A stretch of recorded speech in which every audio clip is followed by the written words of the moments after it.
గౌరవనీయులు పెద్దలు మన మాజీ మంత్రివర్యులు శ్రీ కన్నీరు హరీష్ రావు గారికి, అదేవిధంగా పద్మా దేవేందర్ రెడ్డి గారికి, మాజీ శాసనసభ్యురాలు మరి సునీతా లక్ష్మారెడ్డి గారికి, నర్సాపూర్ శాసనసభ్యురాలు కొత్త ప్రభాకర్ రెడ్డి గారు, దుబ్బాక శాసనసభ్యులు, సంగారెడ్డి శాసనసభ్యులు చింతా ప్రభాకర్ గారికి, మరి వేదిక మీద ఉన్న అందరు నాయకులు జేడి సుభాష్ రెడ్డి గారికి, ఎమ్మెల్సీ గారికి, బట్టి జగపతన్న గారికి, ప్రతాపన్న గారికి, వేదిక మీద ఉన్న అందరి నాయకులకు, యాదవ్ రెడ్డి ఎమ్మెల్సీ గారికి, మరి ఎండు టెండలో ఇంత పెద్ద పాదయాత్రకు మీరందరూ కూడా వచ్చి ఇవాళ అశేష జనవాళికి పేరు పేరున తల వంచి నమస్కరిస్తా ఉన్నాను. ఇవాళ గౌరవనీయులు పార్టీ అధ్యక్షులు కేసీఆర్ గారి ఆశీస్సులతో, వారి దీవెనలతో బీఫామ్ తీసుకొని మీ అందరి ముందుకు నామినేషన్ వేయడానికి బీఆర్ఎస్ పార్టీ అభ్యర్థిగా, ఎంపీ అభ్యర్థిగా మీ ముందు వచ్చాను. మరి ఈ ప్రాంతంలో కలెక్టర్ గా పనిచేసి మీకు సేవలు అందించే అవకాశం ఆ భగవంతుడు ఆ రోజు కల్పించిన, అందుకే మీ ఆదరణతో మళ్ళీ మీ బీఆర్ఎస్ పార్టీలో ఎంపీ అభ్యర్థిగా మీచే ఎన్నికబడి మీ సేవలో ఉంటానని ఈ ఎండు టెండలో మీ అందరి దేవుని మీద ప్రమాణం చేసి మీ అందరికీ చెప్తా ఉన్నాను. మరి కలెక్టర్ గా సేవలు అందించే భాగ్యం కలిగి ఆ గడ్డ మీద ఆ ప్రజలకే మళ్ళీ చట్టసభలోకి వెళ్లి ప్రజాప్రతినిధిగా సేవలు అందించే అదృష్టం నాకు ఇవాళ దక్కిందంటే మీ అందరి ఆదరణ.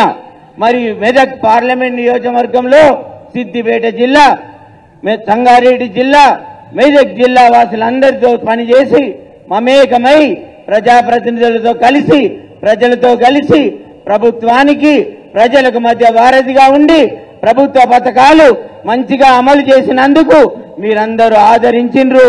నన్ను 11 సంవత్సరాలు మీరు కుటుంబ సభ్యునిగా చూసి ఈ జిల్లా, ఈ గడ్డ నన్ను ఆదరించింది.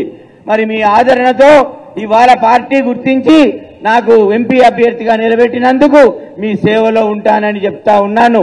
ఒక్క విషయం నేను చెప్తా, దయచేసి మీరు ప్రతి బూత్ లో, ప్రతి పోలింగ్ స్టేషన్ లో, ప్రతి గ్రామంలో ఒక చర్చ పెట్టండి. ఇవాళ ప్రధాన పార్టీ నుంచి మనం 3 అభ్యర్థులం పోటీలో ఉన్నాం. బీఆర్ఎస్ పార్టీ నుంచి నేను, బీజేపీ నుంచి ఇంకొక అభ్యర్థి, కాంగ్రెస్ నుంచి ఇంకొక అభ్యర్థి. మరి అభ్యర్థుల గుణగుణాలు చూడండి. కలెక్టర్ గా మీ సేవలు అందించిన వ్యక్తిని నేను. మరి ఏ సమస్య వచ్చినా ఎమ్మెల్యే దగ్గరికి పోయినా, జెడ్పీటీసీ దగ్గరికి పోయినా, ఎంపీపీ దగ్గరికి పోయినా మరి వాళ్ళు కలెక్టర్ దగ్గరికే తీసుకొస్తారు. కలెక్టరే పని చేస్తాడు.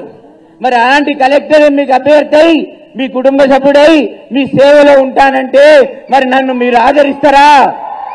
మరి నన్ను ఆదరించాలని, మాకు మీ దీవెన ఇవ్వాలని, మీ ఆశీస్సులు ఇవ్వాలని కోరుకుంటా ఉన్నా. నేను ప్రజాసేవ కొరకు అంకితమైనానని ఈ సభాముఖంగా చెప్తున్నా. మరి నాకు విద్యావంతుని, నాకు తెలుసు మన సమాజంలో పేద కుటుంబాలు విద్యకు అన్నిటికీ ఎంత కష్టపడుతున్నదని.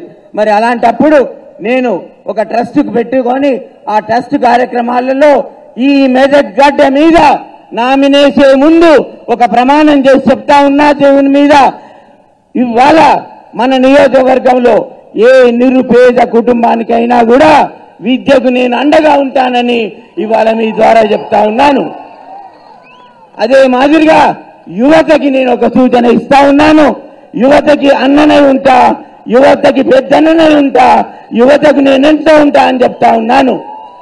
నాలాగా పోటీ పరీక్షలు రాసి నాలాగా ఉన్నతోద్యోగులు కావాలని మన నియోజకవర్గంలో అందరికి కూడా కోచింగ్ సెంటర్లు పెట్టి శిక్షణ ఇచ్చి పెద్ద పెద్ద ఉద్యోగాలకు పంపే బాధ్యత నాది అని చెప్పి ఇవాళ సభాముఖంగా చెప్తా ఉన్నాను. అదే కాకుండా నిరుపేద కుటుంబాలు ఎన్నో మన గ్రామాలల్లో బిడ్డ పెళ్లి చేయాలంటే 1,00,000 రూపాయలు పెట్టి ఫంక్షన్ హాల్ పెట్టి ఇవాళ కార్యక్రమాన్ని చేయాలి. మరి నిరుపేద ఆడపడుచులకు, నిరుపేద బిడ్డలున్న తల్లిదండ్రులకు నేను అండగా ఉంటా. వెంకట్రామరెడ్డి ట్రస్ట్ ఉంటుందని చెప్పి మీ అందరికీ చెప్తా ఉన్నా. మరి ఒక నిరుపేద కుటుంబం పెళ్లి చేసుకోవాలంటే ఒక ఫంక్షన్ హాల్కు 70,000 80,000 కిరాయి కట్టాలి. మరి అది నేను 9 నెలల్లో మీ అందరి ఆశీర్వాదంతో గెలిచిన తర్వాత 9 నెలల్లో ప్రతి నియోజకవర్గంలో మన ఆడబిడ్డలకు మన పేద కుటుంబాలకు ₹1 కంటే ₹1 ఫంక్షనాలు నిర్మించి పేదింటిలో కుటుంబ సభ్యున్నై వాళ్ళ పెళ్లి చేస్తానని చెప్పి నేను ఈ సభాముఖంగా తెలియజేస్తా ఉన్నా. మరి నాకు దీవించండి, అభ్యర్థులను చూడండి. అబద్ధాలు మోసపూరిత హామీలు నేను చేయట్లేదు, నన్ను విశ్వసించి మీరు చేయండి. హరీష్ అన్న మన వెంట ఉన్నాడు. ఇవాళ మన మెదక్ పార్లమెంట్ నియోజకవర్గంలో మనందరినీ కూడా ముందుకు నడిపిస్తా ఉన్నాడు. మరి వారి సూచనల మేరకు నేను మీ ముందున్నాను.